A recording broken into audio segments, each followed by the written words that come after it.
Hello and welcome to another Facebook Live with BlackDoctor.org. I am Ellis Dean, a Senior Project Manager with Black Doctor. And the familiar face that you see on the screen today is, of course, Dr. Jihan El Bayumi, affectionately known as Dr. Gigi. And she is a great friend of Black Doctor. Wonderful, wonderful person. You've seen her when we did our Making It Plain series. She was a big, big part of the town hall. She's been a part of a lot of the things we do because she is such a great resource for us. And so we're just so happy to have her as kind of part of the periphery of Black Doctor family, if I could say that in a nice way. So welcome, Dr. Gigi. How are you doing this evening?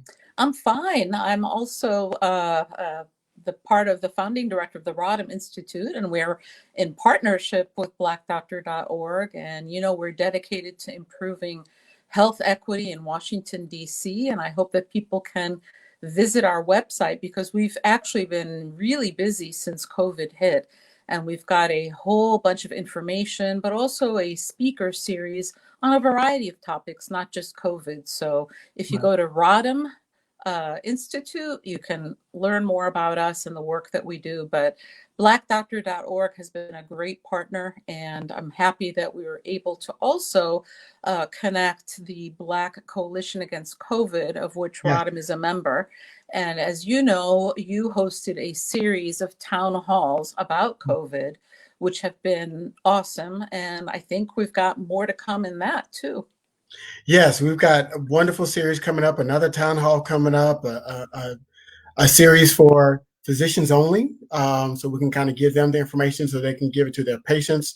And so that, of course, would be really, really, I have to bone up and get my mind right, drink my ginkgo to make sure, because all of the educated folks are going to be on the line with that one. So really, really excited about that. I would be remiss if I didn't talk about the elephant in the room. You're there in DC. How is the climate there in DC now that the election has happened, but we haven't had a winner yet declared? Mr. Ellis, I'm what I call a born again Washingtonian because I've been here for 35 years. And actually, over the last 4 years, I have never seen so much tension. But the climate here, believe it or not, is like very quiet. It's very strange. Now, part of that is COVID. Part of Right. it is, I think, the town is so engaged, and this is a political town that a lot of people are just, glued to their social media, their TV, and so forth. But we are hoping and praying for a positive outcome and ready for things to change. I mean, I'll share with you something. I actually work as part of the White House Medical Unit liaison. So Okay. we handle about 500 referrals a year because the White House Medical Unit, people forget, there are actually about 10,000 employees, staff. All right. So yeah, there's the president, vice president, and their families. They get taken care of at Walter Reed and Bethesda Naval, but everybody else, from the people that run the White House to the guy who's the gardener, to the Mhm. people that make it run, the Secret Service, the Park Police, the people who work at the Blair House. That's 10,000 folks, and of course, a lot of them are my patients, and they say it's a lot worse than even we see on TV in terms of the mood. Oh, wow. A lot of them, I'm sad to say, I've had to treat for some mental health challenges because it's Oh, been wow. that tough. And I would visit occasionally the White House under President Obama, and it was such a friendly face. You would see people smiling, and Yeah. and then this just was in complete contrast. So I think, and then don't forget, we in the District of Columbia are the most democratic city Right. in the, we're not a state, of course. That's a whole other discussion about why that is, because that's a Right. remnant of sort of slavery and slave rule, the ruling about that. But yeah, so we are highly democratic. So it's very tough when we have somebody who's not just with the policies and politics, but is really disrespectful to the people of DC. So that's my little bit for today. No, it's fine. I wanted to, yeah, this discussion definitely is not about that, but we know that that's the hottest topic in the country right now, with regards to the vote counting or not being counted or trying to be halted and everything that's going around it, and the fact that neither candidate has reached the requisite number of electoral college votes to be declared a winner. We're all been kind of watching it. I think it's and this is different than when George W. Bush and Al Gore was going through their issue. Their issue was more the ballots themselves, and this is more about counting. But I have to say, and we can talk more about this. This whole atmosphere has made my cancer journey even more stressful, and we can talk about that after you Yeah, kind of, talk about and bring us up to speed about what I have been going through. absolutely. So let's change here. Let's switch to that. We can. There's that news is going to be there when we get off the air. But we're here on Black Doctor, and we're going to talk about what we're here to talk about today. So, um, Dr. Gigi is dealt with cancer previously. Was it 15 years ago? Mm-hmm. She dealt with she and won her journey, her fight with breast cancer. And so, but here recently, she was diagnosed with kidney cancer, and so she's in this process of treating the kidney cancer. And so, as this particular series that we're doing is really kind of following you along on your cancer journey and your treatment journey, not your cancer journey, but your treatment journey as you're being treated Mm-hmm. for kidney cancer. And so, why don't you share with us an update on how you are, where you are in your process, where you are in your treatment journey, and then we can kind of go from there. Sure, sure. First of all, it's an honor and a privilege to share this story. And before we kind of went live, I told Mr. Ellis that there are really no questions that are off limits because I think it's important to be real with everybody. I do have a perspective that I think would be helpful because I'm a physician. Mm-hmm. But first and foremost, I'm a human being, and I am a sister, a daughter, an auntie, a friend, all of those things, a niece, a cousin. And so that's sort of what I'd like to give sort of as my framework. Yes, you're right. I did deal with breast cancer 15 years ago. It was in the midst of a divorce, so that was my challenge then. Wow. I did have a bilateral mastectomy. I did go through chemo. I lost all my hair at that time. Oh, Actually, I wow. was preparing to lose all my hair this time, but it didn't happen. I lost some, but not all, obviously. I had chemo, and then a year later, I went through reconstructive surgery. And at that time, I actually ended up having 30 hours of surgery. The Oh, wow. first surgery was 23 hours, and then my surgeon had to take me back for another 7 hours. And I was in the ICU for 8 days. And believe it or not, I had to have leeches to save the right flap for 2.5 days. So that was 15 years ago. This time it was right around the end of June when I noticed some blood in my urine. Mm. Not the blood of like just a little bit or a little show, but actually frank blood clots. Oh, And wow. actually when I saw that, I knew that there was probably cancer. Okay. Funnily enough, just to show you, okay, that even as a doctor, my doctor said, no, it's a urinary tract infection. And I knew better.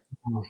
I knew better because, first of all, it started off, I wasn't really having any discomfort, number one, but also it was clots. Clots you don't get with a urinary tract infection, not Yeah. huge clot. Like I remember when I gave a urine sample, and I was in the clinic, the nursing assistant looked at it. It looked like pure blood, and she knew that it was not good news. And Mm. I remember she saying, "I'm so sorry." So anyway, and this is where my privilege as a doctor Mm-hmm. uh, comes in, my class and my profession. So I'll just be very Mm-hmm. clear that this is where I was able to kind of navigate the system, right? Right. So when I knew I wasn't getting better, I got my CT scan, probably maybe 5 to 7 days after that. And when I was still on the scanning table, the radiologist, first he said, well, it was an abdominal pelvic CAT scan. And he said, can we get also a picture of your chest? In which I knew that it was not good, because why else would he want to look at my lungs? Right. And then he showed me the scan, and I could see that there was a pretty large tumor. It was in the kidney, it was in the right kidney. It was almost 5 centimeters. Mm. And he said, we'll need a biopsy. I said, can we do it now? He said, sure. Oh, wow. So right there, I got the biopsy. And a few days later, and of course I had to call my parents, which was the worst, because they were in Egypt. I was born and raised here, and we're of Egyptian heritage, but they go, they're older, they go about 4 months a year. But because of COVID, they were stuck there since April. Oh, wow. And that was the most difficult phone call. I mean, I was just bawling, crying, because, Yeah. so anyway, so after that, we'll get the pathology results back, and it's cancer. That was on a Monday. So Friday was the scan, Monday was the thing. I see the doctor the next day, and Friday is when I get my first chemotherapy. So from the time I get my scan to a week later is my chemotherapy. So that was after July 4th. So to me, especially with the head of Rodham Institute, fighting for health equity, this should be the gold standard for everybody, not just because I'm a physician. Right. This is what we're working to get everybody to have, not just the privileged few who happen to know somebody in the hospital that can get them in. And, I take care of a lot of people. So the person that I called to schedule the scan was my patient, right? So it makes it easier that way, but it shouldn't be that way, right? So Right. anyway, that's when I started my chemo. Well, there's a lot to unpack there. I think one of the first things that piqued my interest was the fact that your initial diagnosis was a UTI, urinary tract infection. Not And me. I knew it was you bad. knew it, but as a physician, you knew something was going on. So as a layperson, if they got that diagnosis, they may accept that as being factual and actual and not question it. They may have some feelings in their body that says that just doesn't sound right, because more often than not, people have had UTIs before, urinary tract infections before, and so therefore they know that typical course. So for to have it diagnosed by the clinician, they might just accept the word as a clinician. And I think it's important for people to recognize that sometimes people, misdiagnose. And I'm not casting any No, that's true. We're human. right. Yeah, they misdiagnose. And so it's important to listen to your body and to seek a second opinion if you don't feel comfortable with what's being told to you the first time around. And I think that is important for our audience to hear and to understand that even as a physician, you were misdiagnosed initially and you said, no, this is not right. And even though the NP, the nurse knew, hey, this is bad, this is not a UTI, you have to listen to yourself and be your own best health advocate. I guess that's what I'm saying in a very long-winded way, is that health advocacy for yourself is paramount in order to make sure that you're getting the best possible care and best possible information. Yeah, I think it's also tough because, who wants to, even though I knew deep inside, deep down inside that there was something not right, who wants to say, oh, I've got cancer again, this is what it is. But I Right. have to tell you, I remember one of my colleagues, who's not my physician, said to me, well, it's a urinary tract infection. What are you worried about? And I told her, uh, I said, once you've had cancer, the filter from which your thinking goes through is always that. Yeah. And it turns out, that I was right. But I would just, say that even before you seek a second opinion, in the visit or in the moment, if it doesn't just feel right, you can say, I mean, I can't tell you, how many times I'll tell a patient something and I have a diagnosis, I always ask, does that sound right? Or I'll have somebody read what the symptoms are, or I'll read them out loud. I go to the Mayo Clinic website, which I really like a lot. And they'll Mhm. say, no, that really doesn't fit. I said, okay, well, what doesn't fit? What are the symptoms and so forth? So I think to me, the most important thing is to have that trusting relationship with your clinician, and it's not always doctors, right? It could be Right, nurse practitioners, physicians assistants, right. to say, so and so, you say that, but no, I don't agree. And whenever one of my patients says that, I feel good because it means that they are comfortable enough with me to disagree. And so, yes, by all means, if the person is like, no, this is what it is, and whatever, I would say yes, get another opinion. And then finally, I want to give another example of a patient of mine. She was this woman. She happened to be of Indian heritage from the Mhm. continent of India, subcontinent of India, and she said, I don't feel right. There's something in my abdomen that just does not feel right. I'm like, well, what? She had a hard time kind of articulating it. And I said, she goes, I have a bad feeling about it. And I said, okay. She goes, can we do a scan? And she was somebody that I had known. And I knew that if she's saying something, guess what? We diagnosed a stage 1 ovarian cancer. Oh, wow. And she is alive 25 years later. Oh, wow. That's incredible.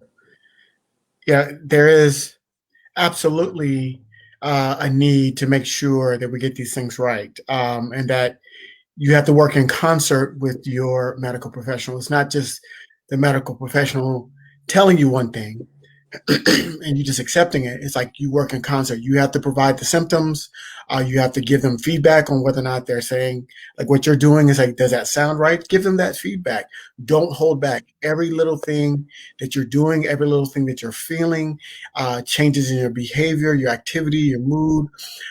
Even something as simple as if you're going to your dentist and if you find yourself you're chewing on one side of your mouth because there's sensitivity on that other side, don't just not tell your dentist and go for your cleaning and move on. Say, hey, look, I have some sensitivity here. Let's see what's going on, because every little thing can be that piece of yarn that you pull and it opens up to a bigger thing. And so, Yeah. And I would also say that it's okay to look things up on the internet, right? Mhm. I mean, but the question is, what do you look up on the internet, right? You Question. look up information that is from trusted resources. I like Mayo Clinic, blackdoctor.org is another source of information. You don't look in like blogs or, chats or anything, because that I really discourage people from. But for example, if I did not have the knowledge, I probably would have looked up the symptoms of a urinary tract infection, and I would find that bleeding like that was not typical. And then I would have said, well, what causes gross bleeding? And then kidney cancer would have been one of the things that came up. Well, the second thing, and you just brought up, it made me think of another thing. So, real quick, help people understand the difference between bleeding and a clot. Um, Okay, our audience might not understand that, and you said you had significant clotting sure. in your urine, and so that's different than just typical blood. So, would you help Sure. us? I think the women in the audience will understand Okay, because during menstruation, when there's very heavy bleeding, there are also clots. And okay, I know a lot of African American women, we suffer from just, very heavy periods. So it right, is when the just bleeding is when it's clear, right? I'm not clear, but it's like red, right? And then right, clots is when it's actually thick. So okay, a urinary tract infection may make the urine look pink, but it mm, should not turn the toilet bowl bright red, and you should not see dark clots. okay. Yeah. All right. So the other thing that I was thinking while you were talking, especially when you were talking about having to call your parents and have that discussion, and so that took me to thinking about the mental health aspect of, and not just of the patient, but all the patient's system around them.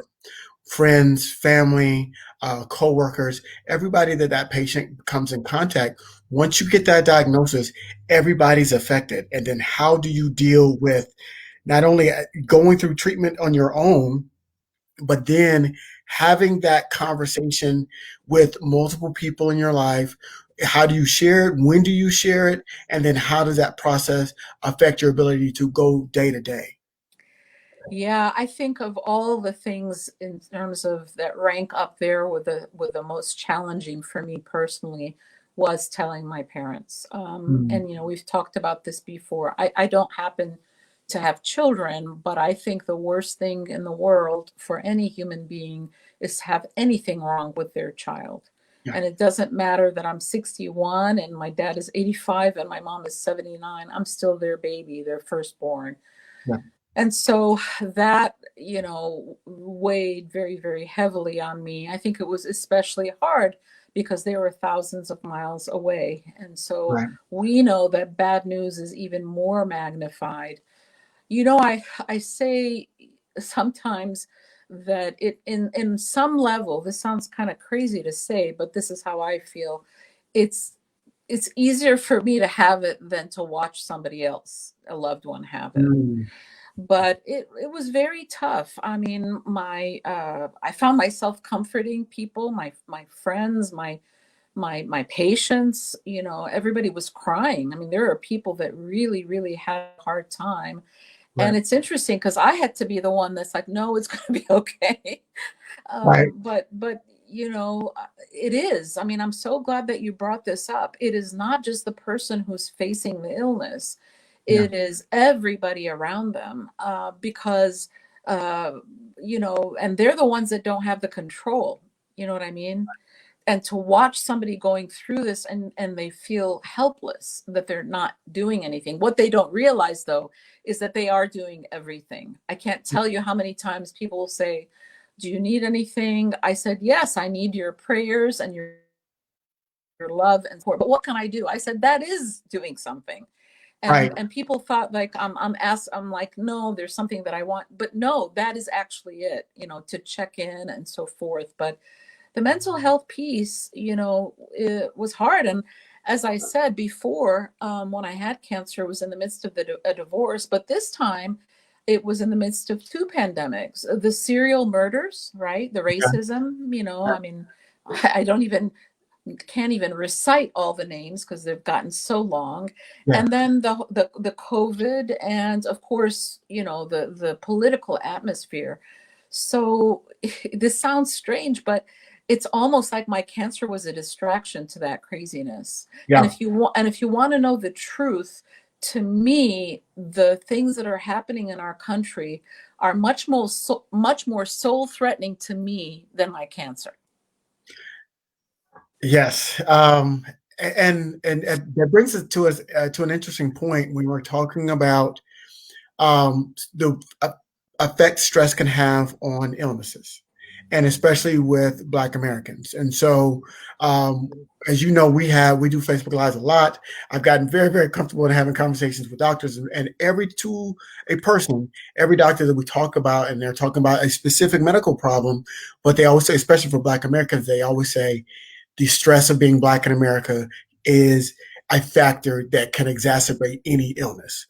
And so I think that's what you're speaking to, especially this summer when that stress went to another level from just typical day to day to really exacerbated in the climate that we have, political climate that we have, the social climate that we're having. We all watched what happened on Memorial Day weekend with George Floyd, and just that entire stress could really push someone's illness to another level, can put them in distress. Now you're adding a pandemic on top of it, and people are now afraid to go to the doctor, to go out into public, because of fear of catching something. So how are you handling that? Not only the stress piece, but also that piece of, you know, as a practitioner, do you feel that same anxiety going to go see your doctor and you're going through your treatment? Sure. So, I think one of the things that I didn't mention that made it stressful, as opposed to the last time I had cancer, I couldn't see anybody. So all Right. my friends and even my family, My niece and her husband were visiting from France and had their, new baby and the 2-year-old. I couldn't see them. Oh, So wow. the social isolation was major. Now, I took care of patients with COVID in May, but of course, when I was diagnosed, especially when I was getting chemo and my immune system, was suppressed, I really could not take care of patients. I could not.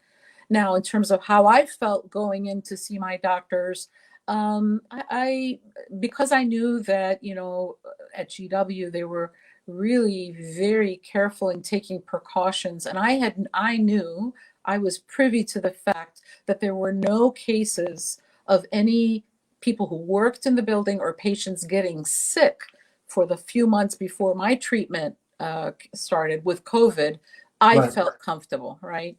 Okay. So, but I will tell you, one of the things that I'm very concerned about is the fact that there's been a 30% decrease in Mm, cancer diagnosis since COVID began.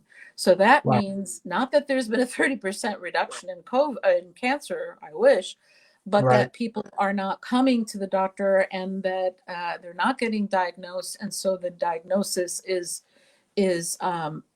really being delayed. But the Right. stress, it's interesting because sort of conventional medical thinking is like, no, stress is not. Now, of course, that doesn't have a role, which is ridiculous. We now have scientific evidence that the telomeres, on our chromosomes actually shorten Mm, with stress, and actually those telomere lengths are correlated with how long you live.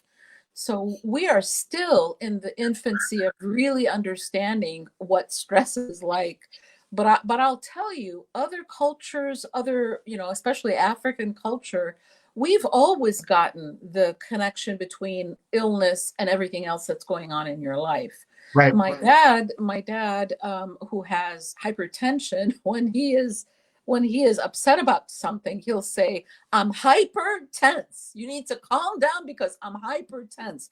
So Right. he directly correlates the pressures, the emotional and all the stress with his illness, which is exactly correct. And just sort of medicine is just only beginning to catch up to what that means and what that looks like. You just blew my mind with the telomeres. Is that's I'm gonna make sure I'm selling that right. They're on the chromosomes. It really has to do with the And length of the so chromosomes. that stress of our experience, the Yeah. African experience here in this country, Yes. could be a huge explanation of that life expectancy gap, right? In terms Well, yes. of being able, Yes. because of what we see, even recently, what we see that adds to the stress and could be shortening our Well, lifespan. it's everything, right? It's all the conditions that African Americans or Africans living in the diaspora face, Mhm. which is, the mental stress, the stress of worrying about, finances, about clean water and good food, and even the quote unquote the microaggressions, which are really not micro at all, of Right. being, not seen or being disrespected. That is cumulative. And so, yeah, that absolutely makes a difference. Yes. Yeah. My friends and I talk about it all the time. We always say what a freeing feeling it must be to walk into a public space and not have to think about what other people are looking when you walk in that room, what other people are thinking, always being cognizant of where you are, who's around you, how they're, who's looking at you. So it's got to be a very freeing experience not to have that conversation. I remember as a child getting in the car with my mother and having those conversations. All right, you got to be careful. We got to do this. We got to do that. Can't behave a certain way, especially if we're going into restaurants, because we did not want to fit whatever stereotype that Exactly. existed about Black Americans. And so now, even when I'm going somewhere as an adult, and I still I find myself saying those same things to my children or having those same kind of thoughts, even when we're just going to a friend's house that my son plays football with, and it's Yeah, just no, I mean, look at my dad had to talk with me about, the car. And I Mhm. remember very distinctly when I think I was in college. No, I was in medical school when I got the used car of the family, and Right, I had to right. borrow it. And my dad said, if you get, if you have a tail light that goes out, I want you to drive to the nearest gas station and get it fixed. I don't care how much it costs. Do Yep. not get stopped by the police.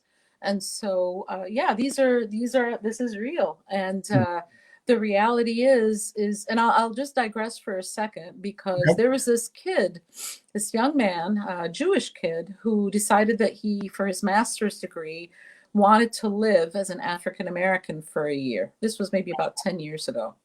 Oh, wow. And so he was in Baltimore. He was staying with his brother, in a condo. And so he had kind of curly hair anyway. He dressed, quote, in urban wear. He kind of mimicked some of the nonverbals of Right. Black youth in the city, that kind of thing, Mhm. stereotypical. And he went into like a store to buy something. He had all these experiences. Mr. Ellis, do you know that after 48 hours he had to be hospitalized in a psychiatric facility? Because I swear to you, because he could not believe how horribly he was being Wow. treated. He went back to his brother's condo, and so he's walking in, and the guy at the front desk says, "Sir, excuse me, where are you going?" He said, I'm Josh," or whatever. He goes, "I don't care who you say you are. You are not coming here." And this guy's conclusion was that how can it be that Black people are so forgiving Mm. and so patient given the mistreatment? I mean, the guy, I'm telling you, 48 hours, he couldn't take it. Yeah. Well, yeah, it takes 400 years of conditioning to get to that to get to that point. Um, and I think that's families. That's why Black families are so kind of close knit together. Even when you find a surrogate family, and it doesn't even have to be a blood related family. We find surrogate families all the time, and we basically have group therapy sessions at the barbecues, at the cookouts, at the family reunion. Those are all kind of group therapy sessions that we find a way to really kind of shed ourselves and de-stress, even though because we know we have to go back in there. And those of us that have found whatever label of success, however you define success, um, recognize there's a responsibility that comes with that, and understanding that the progress of the group is dependent upon your being able to endure. And so that might cause your life to be shortened, but those behind you will have a better life because you've paved that way. And so there's that kind of general. I got that from great grandparents and grandparents, and that same speech, and that's that same speech. And I'm telling my children to this day is that we've gotten this far, so you can continue to carry the torch even further. And so that's your responsibility as an African American. And so there's probably a myriad of other reasons, but that's kind of off the Mm-hmm. top of my head. Mm-hmm. So, Dr. Gigi, and just for as a reset, everybody, if you're just joining us, we're talking to Dr. Jihan El Bayumi, affectionately known as Dr. Gigi, about her cancer treatment journey. She is being treated right now for kidney cancer. So, talk to us about the chemo, because those of us that haven't been through it, those of us that only see it on TV, and the things that we do know, your hair's supposed to fall out, and you're supposed to be nauseous and throw up every time. My aunt went through chemo with her breast cancer. Thankfully, she's still a survivor. But talk to us about chemo and really what's that experience, and is it universal or is it individual? So, the chemo that I got for my breast cancer was not the chemo that I had for this time around. Okay. And so my experience was actually different. Okay. I mean, the nausea, that is certainly something that a lot of people get. But I would say that the treatments that they give you at the time of your chemo to prevent that from happening really make a difference. I think I may have only vomited once in the several months of my treatment. So Okay. there's been great improvements there. I do have to say I did some medicinal marijuana, which helped Excellent. ease that Excellent. worked for Excellent. me, and I believe in that, not just because I went through I believed in it before Right. my own illness. So that was one thing. For me, even though I'm a physician, I'm a person that doesn't actually like to get a whole lot of information beforehand. Okay. So my doctor, I guess because I'm a doctor, printed out, I want to tell you, 30 pages of Ooh. potential side effects that could come with the chemo. And I said, no, I really don't want that, Mhm. because I know as a physician that there is, just like there's a placebo effect, there Yeah. is something else called a nocebo effect. Okay. So Okay. do you know, if I were to give you a rose and it was a black rose and I told you that it smelled like garlic, you would smell garlic even though there wasn't a scent. Okay. So we can be, people can be have suggestibility in the negative, not just the positive. So Yeah. he said, look, I just want you to, if you get problems with your hearing, or anything that's different for you, just, let me know. And that's all I needed. Mm. When my hair started to fall, I asked him, I think that may be one of the first questions, because I needed to know if I needed wigs, right? And Right. he said, yeah, people have some hair thinning, but they don't usually lose their hair. That was surprising to me. And I only asked him that question maybe after the second cycle of treatment.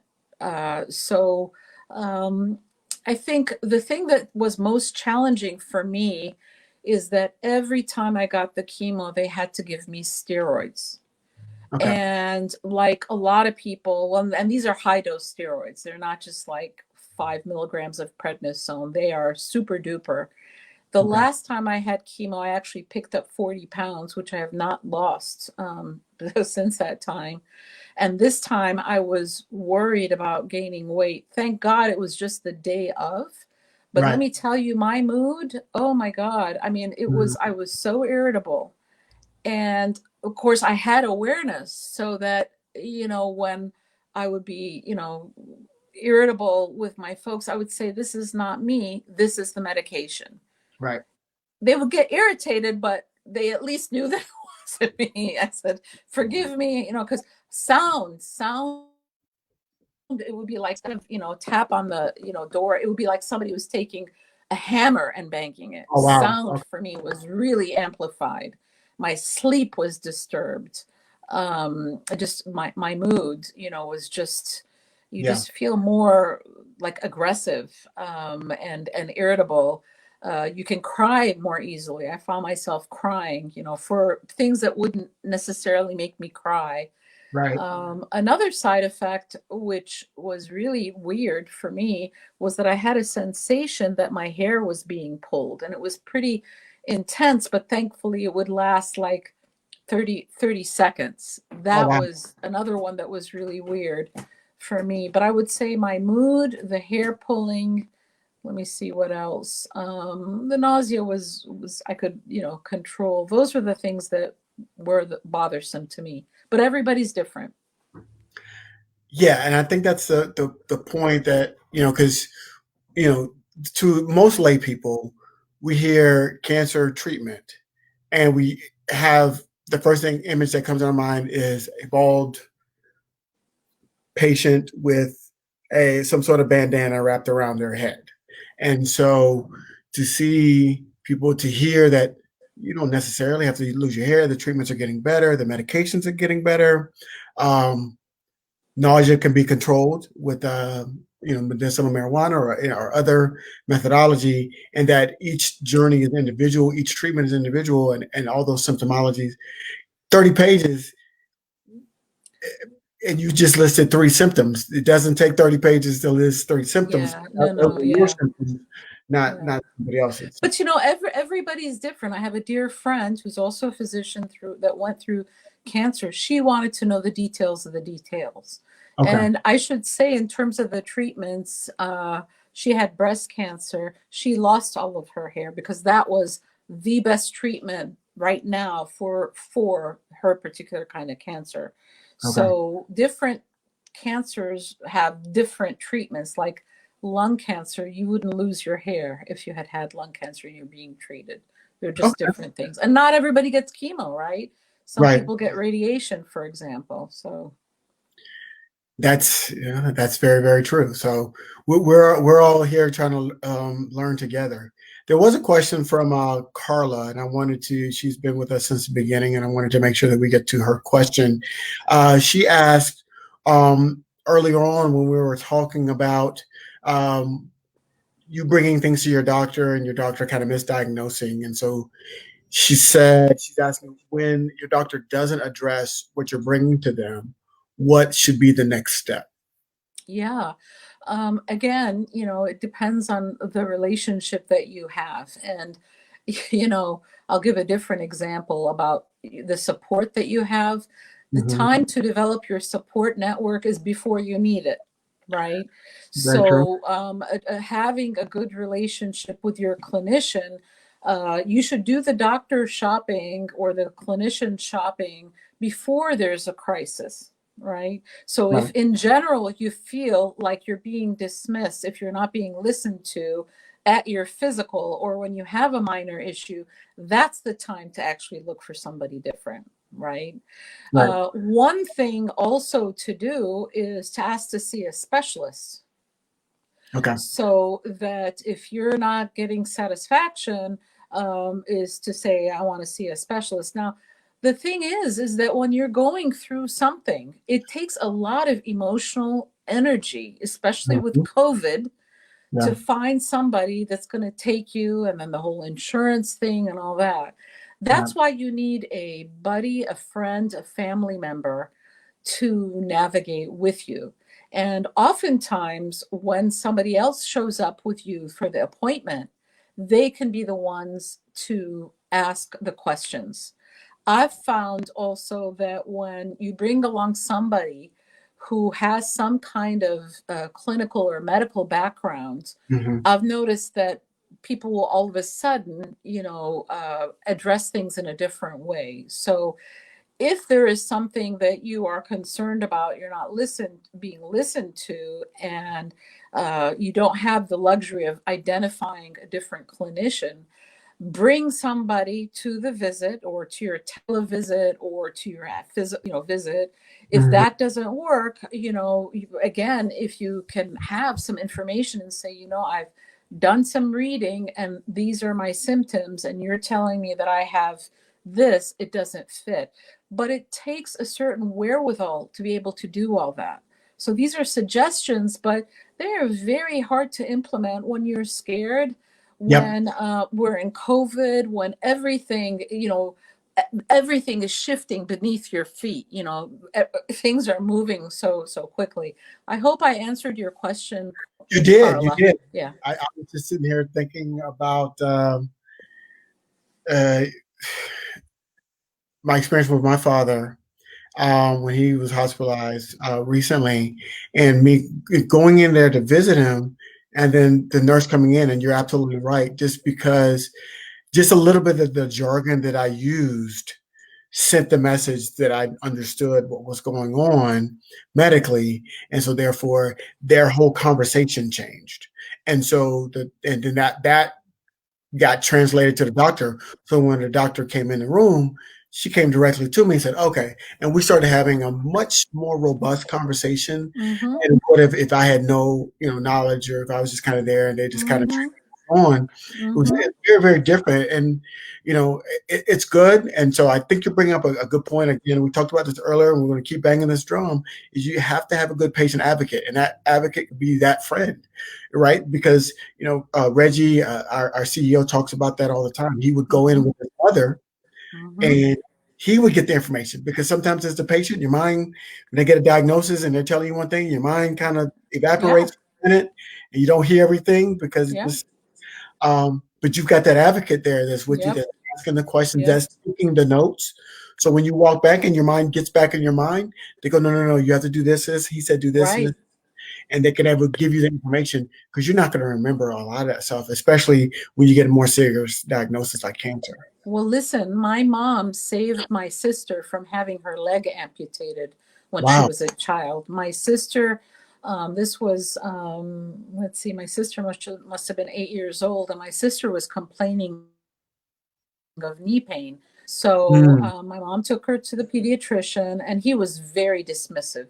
He said, "Oh, she's got juvenile rheumatoid arthritis." So at the time, there was no Google or internet. So my mom went to the encyclopedia. She and my Wow. dad read about it. And, she said, this doesn't fit. And he goes, "Oh, all you mothers worry Oh, too wow. much." Yes.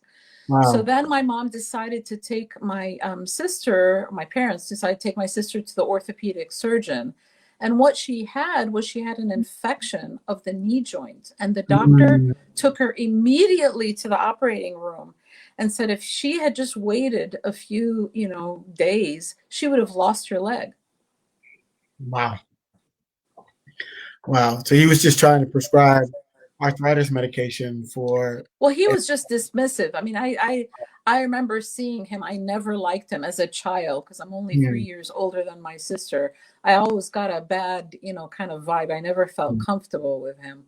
But we had just moved from Florida to Michigan, so it was kind of somebody that somebody recommended. Oh, But wow. so there are real life examples that are out there. And so, yes, having somebody that's with you, because when you hear cancer, you don't hear anything after that. That's been what people. That's when the patients that I've talked to, they said the same thing. It was the all the effects that you see in movies. They say it happens in real life, where your mind evaporates. It looks like you're staring down a tunnel. The Charlie Brown teacher, for those of us that are old enough to remember Charlie Brown, the Charlie Brown teacher pops in, and that's what the doctor sounds like. And then you just you hear cancer, and then you immediately start thinking, having this existential experience about your own mortality. So it would be great to have somebody there to kind of give you that information, that's taking that information, that's helping you through that, um, to bring you back when you do come back to reality. They can say, okay, here's your treatment plan, here's the Mm-hmm. suggestions, even a second opinion. And those are the Mm-hmm. questions. I would say, even, and you can speak to this, Dr. Gigi, maybe even going in, if you're feeling ill, if you're feeling some discomfort, if you're something is prompting you to go to the doctor other than your physical, write down your questions before you go in. Yes. And people say that, I'm like, well, what do you mean? Like, because you get in there with the doctor or the NP, PA, whatever, you can't remember everything because they're telling you information, and that your mind may go to something else, or they may start giving you something, telling you what it is, and you forget, the questions you want to ask. So have those questions written down, and then you could hand it to them, and they walk in the door, and so therefore they know that when they're talking with you, they need to address those answers, other questions, and Mm-hmm. hopefully they'll answer it already. But at least hey, these are the questions I wanted to have answered, and make sure Mm-hmm. that whoever you're Mm-hmm. seeing answer those Mm-hmm. questions. Mm-hmm. So I want to share some good news with you, Okay. because Yes. after I completed my chemotherapy, which is now 4 to 6 weeks ago, I had to have my kidney removed, the right kidney. Okay. And yes, so I went through that about now 2 weeks ago. The good news was that the reason I did the chemo first was to shrink down the tumor, Got and you. then they could remove it. They remove the kidney. So I had to have the whole kidney removed. But the good news is that they removed it all. There was no spread, and I am just so thankful. And my remaining kidney, she's doing a great job. She's making up Yes. for her twin, and she is working overtime. But I've had to make some changes in my diet. Okay. I'm chunky. I told you that I had gained weight for the Yeah. last chemo, That's the uh, steroids. and because of the steroids. And I want to, for health reasons and some vanity reasons, I won't lie, lose some weight. But with having only one kidney, the amount of protein that I Mm. take in, I had to drastically reduce it. Okay. Now, one of the things that happened in chemo is I lost my taste for sweets. Okay. And That's also not a bad for, thing, isn't and it? that's not, it's not a Okay. bad All thing. right. And I also, All my right. taste for, like, I'm somebody who loves like a steak. Okay. But I Okay. lost my taste for that. So what I've done is I've kind of kept that going. Okay. I've kept that going, and I've been really monitoring. I use an app called Lose It, which not only allows me to monitor my calories, but it allows me to monitor my protein intake, my Okay. fat, and my carbohydrate. So a nice thing that has happened since my surgery, because I've been, watching when I had gained weight with the steroids, of course, but in addition to losing that weight, I've lost about 5 pounds since that time, just in the last couple of weeks. Not because I'm doing anything crazy, but Right. because I've actually changed. I'm looking at the nutrition of what I have to do and what I have to eat. I'm taking my vitamin D, which I've always been doing, and my vitamin B12. I'm a little bit anemic because of, being in the hospital and having all the blood drawn, Right. taking some vitamin C and some vitamin E. But speaking of vitamin D, that's the one vitamin that tends to be very low in African Americans and may Yes. increase the risk of COVID. So vitamin D Oh, really is wow. very important, yes, to make sure that you've got enough vitamin D. And drinking milk and staying out in the sun does not cut it. Most people have to take a supplement. Okay. Yeah, and that's always the one that whenever I get my annual physical, they always say your vitamin D is low. And then so I've got the supplemental pills, and I take the one a day, but I then also have a supplemental of vitamin D. And so you never really think about that. And of course, that is true for Black Americans. That vitamin D. Mm-hmm. Any thoughts as to why that is? Why vitamin D is lower? Just because Yeah. there's more melanin in the skin, so the absorption. But vitamin D deficiency is common in everybody. Okay, Okay. it's just that it's more pronounced in African Americans. But the COVID vitamin D deficiency link, I don't think we understand that, but there is definitely a link. I want to say one more thing. I can't take any aspirin or Advil or any like Aleve because of my kidney now. Those are things that are an absolute no-no. Right. But people who are listening in should talk to their clinician about taking a baby aspirin as cancer prevention. Okay. It reduces colon cancer and other cancers. So a baby aspirin, 81 milligrams. We tend to think of baby aspirin in the setting of, heart disease, but Right. Right. it also has a role in cancer prevention. So people should check with their clinician and see if it's okay. I can't do it because of my kidney. I can't take any aspirin or Advil or Aleve or Wow. Alka-Seltzer or anything with any of those anti-inflammatories in it. So So aspirin is it's a natural medicine. Am I right on no, that? it's a manufactured one, but in ancient Egypt, there is salicylate in willow tree Okay. bark. So people would wrap it around their wrist to help them with wrist pain from arthritis. So it's an Yeah. ancient remedy, but aspirin is actually now manufactured.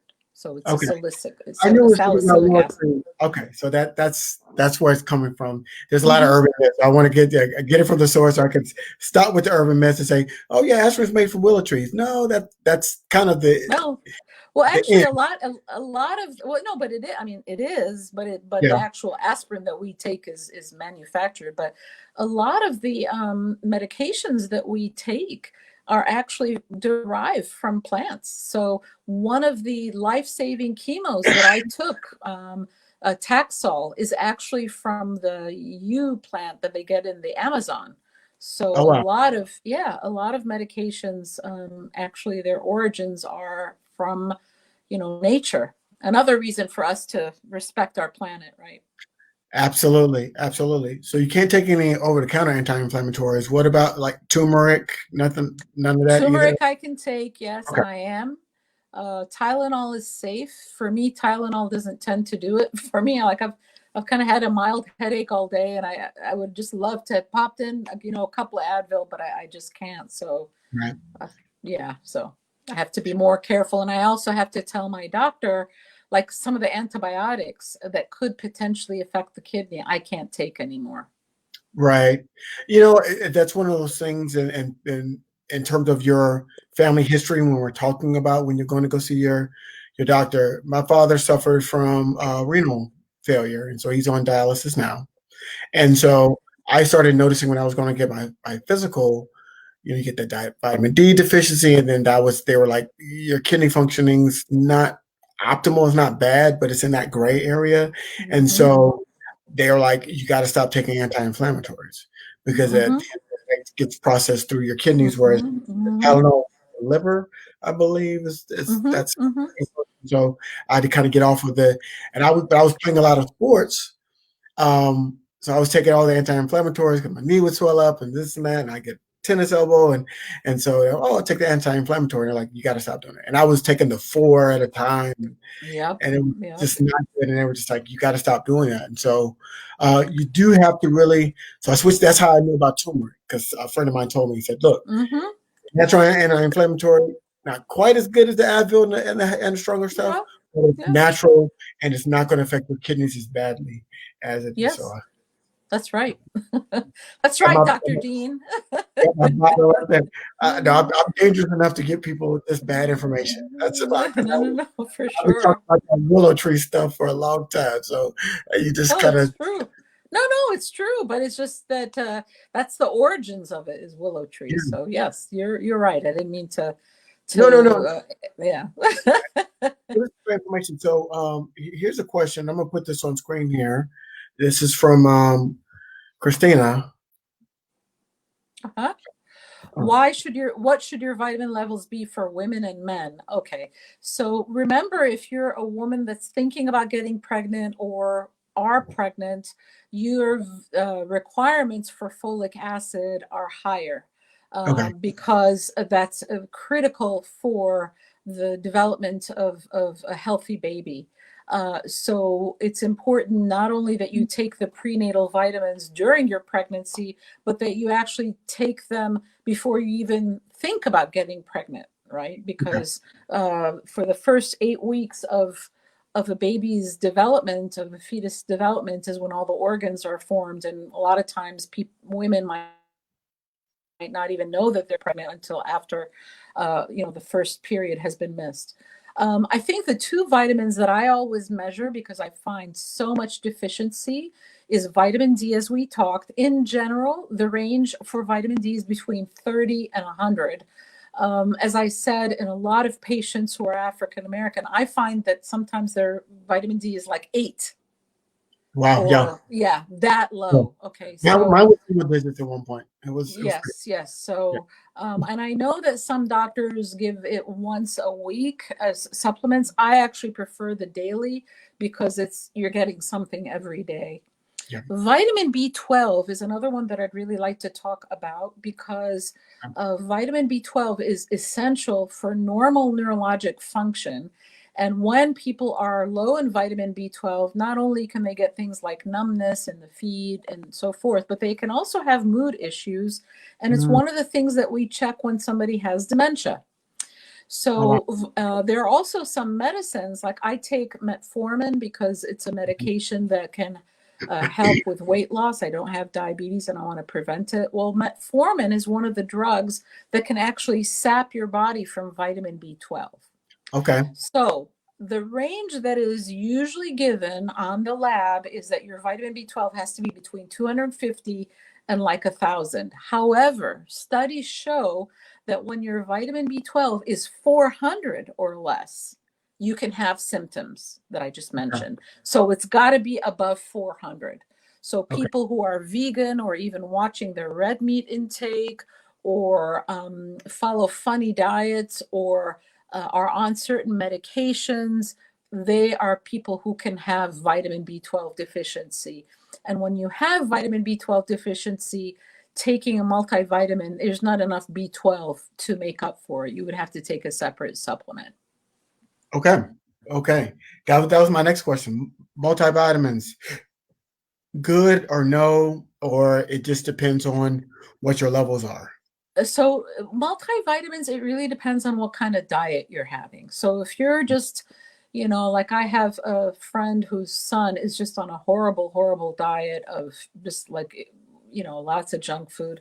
A multivitamin makes sense. But studies have shown that if you're eating basically a decent diet, multivitamins don't make a difference. Again, the exception is for women who are in the childbearing age, because all vitamins, multivitamins, legally have to have the bare minimum of folic acid that Okay. is required. So, it does depend on, what your diet is. And remember, the best vitamins are the ones that we eat, right? The green leafy vegetables, as much color as we can eat, like, right? Right. Yellow fruits and vegetables, green, sort of all the colors of the rainbow. That should be our guiding principle, with as much in the way of whole fruits and vegetables, steamed or even raw, and very little in the way of red meat, processed food, and good amounts of whole grains, nuts, and healthy oils. You're killing me. You're killing me because I try to eat healthy. I always say that. I try to eat healthy, and I do understand that vegetables are very, very important, and I try to steam them or just a slight saute as much as possible. But I do like my red meat. I do like a steak, Yeah, a hamburger, or something like that. So I do. me too. But listen. I don't believe in extremes, and I believe that one can make changes over time. I don't believe in saying, okay, I'm going to cut out such and such completely, right? Or I'm never going to have, because that's the minute that you do that is the minute that you want it. So you can say, right now, Ellis, I'm eating maybe 4 times a week, I'm having red meat. Let's try to cut it down to twice. Gotcha. You know what I mean? It doesn't, I don't believe in extremes. We're human beings, and part of life is to enjoy life, but we got to have that balance. So Alonda says she needs to bring her 13-year-old here for the video.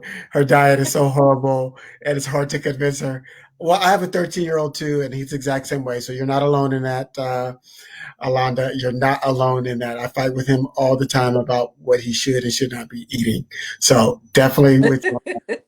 Well, Uh, remember, it only takes a week of being off salt and sugar to lose the cravings. And ways that we can help reduce those cravings is to have more, like, one of the things, this is like true confessions, right? yeah. No judgment, right?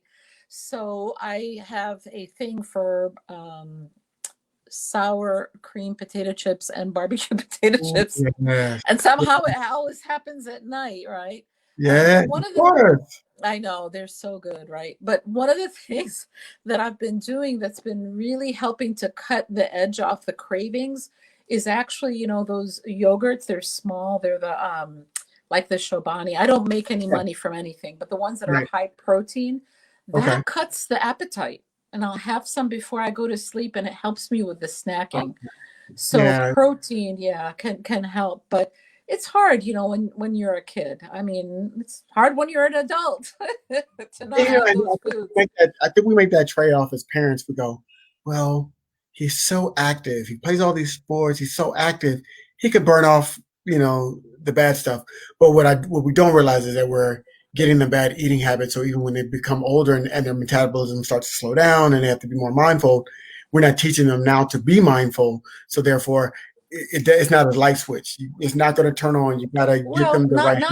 not only that, but if I could suggest the following to the mom and to you, the Mhm. mom that's listening in. So, what is it that your child likes? So, if your child is really into being an athlete, or let's say they are into chess or music, the kind of food that they're eating impacts their performance.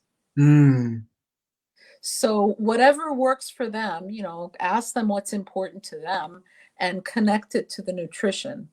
So that, because if you say something about what's going to happen 10 years from now, for heaven's sake, even I as an adult, I'm like, well, that's 10 years from now. yeah, For a child, it really has to be immediately connected to why is it meaningful to me right now? that's a good point. That's a very good point. So, wow, we've talked over an hour. It has been amazing how easy these conversations are with you, Dr. Gigi. And I told you off air, I'll tell you on air, this is the best interview. You were my first interview with when I started with Black Doctor, and I am so excited that we're continuing on. You are the easiest interview I have ever, and so I just so enjoy talking to you. I'm so excited about your good news. For those of you just joining us, Dr. Gigi's got some great news. She had her surgery. Bad news is she's only down to one kidney. The good news is she's healthy and she's through, and she's still here with us to be able to share her knowledge and her ability. So, just thank you so much for joining us today. Any last Oh, word, wow. Dr. Gigi? Any last word? Yes. I think the thing that I've been shown so much grace Mhm. during this. I mean, this is where I'm going to start crying, Mr. Ellis, That's because my fine. my my friends, my patients, my family, the people that, I live in an apartment building. I mean, the people that work in the apartment building. I mean, um, I believe in love, and I believe in the power of love in curing me. I believe in the power of prayers. I Mhm. believe in the power of good nutrition. But it's going to sound strange, even though I have cancer, or I had cancer, because I believe I'm cured now. I Yep. feel like I'm the luckiest human being in the world, and I am committing through the work that I do in Rodham Institute, that everybody, regardless of who they are, ability to pay, age, any of that, should have the same excellent treatment that I got. And I want to just acknowledge, I've been acknowledging my family and friends, because Mhm. as you mentioned sort of at the very beginning, they've all gone through this ride with Mhm. me. And the other day, Dad asked me for something. We were watching, of course, CNN, Mhm. and my mom was in the room and said, "Oh, I'd like such and such," and my mom got up to get it. I'm like, "No, no, no, I want to get it. Allow me, now that I feel good, allow me to reciprocate." So Right. I just want to say thank you. Thank you to blackdoctor.org, who's been a great source of No. support. Thank you to you, Mr. Ellis, and I hope that I can come back in any capacity, not necessarily Oh, talking about myself. Anytime. You just look, remember. we're doing another town hall. We've got other things because COVID is not going away. Even though we've Right. got rid of your cancer, we need you to help us fight this COVID that's going to be Sure. plaguing our community. So you know it Sure. more than I do in terms of the impact that COVID is having on our community, and so therefore, and the health disparities is making it more pronounced. So you Um, can you can say that again. You can with say that COVID. again. Yeah. I try to tell people I try to stay out of those fights on social media because I do have a little bit of knowledge and that's dangerous. No, I'm it's not. just enough to be dangerous, No, you got but you got good knowledge. I do stand on the soapbox of the health disparities are real. Yep. There's a long history of it, and so therefore it's not just as simple as saying go to your doctor No. and see it. Yes, So sir. And anyway, we could go on talking we forever. got So we're gonna have to. I'll have to come back. we have But another one. We have to have you back. So okay. everybody is sending you prayers and saying they're so Thank happy that you. you're Thank you. doing well. So am I. I'm part of your cheerleading squad all the Thank time when we're you. talking, we bring you up. So thank you so Thank much you. for joining us tonight, and we look Thank forward to you. speaking to you again. Thank you. You be well. Take care now. Bye-bye. Bye.